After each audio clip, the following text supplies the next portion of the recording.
اي حد بيبدا صيام متقطع او دايت عامه بيحس ان طاقته بتقل قوي وضربات قلبه فيها رجفه كده شديده وعنده اشتهاء للسكر كبير قوي بعد الغداء. هقول لك 3 حلول في 5 ايام هتفرق معاك قوي. للاسف عمال بسال اغلب الاطباء ولا واحد جاوبني. انا بعمل صيام متقطع شهر ونص، في اسبوع حصل رجفه في القلب ومش عارفه تنام منها. نصيحتي الاساسيه انت محتاجه تكشفي تروحي لدكتور قلب.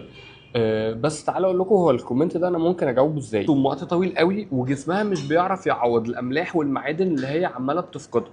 البوتاسيوم والمغنيسيوم لما يبداوا يقلوا فتره صيام طويله بيحصل انخفاض شديد جدا في مستويات الطاقه، والرغفه بتاعت القلب بتيجي وما تعرفيش تنام فعلا. بس بيصادف احيانا رغبه للسكريات رهيبه جدا بالذات بعد وجبه الغداء.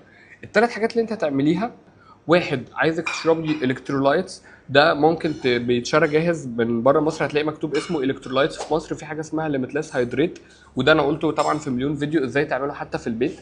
تاني حاجه البون بروث، شوربه العظم، دي خطيره جدا ومهمه جدا جدا. الناس اللي هي عامله كيتو عارفه ده كويس قوي وشاطره في الحته دي قوي. الحاجه الثالثه ان الاملاح والمعادن في يومك لازم تبقى كتير. يعني الاولى والاخيره ممكن تحطي عليها رشه ملح، ممكن الافضل يكون هيمالايا، وممكن تاخدي في الوجبه الاولى كمان زيتون.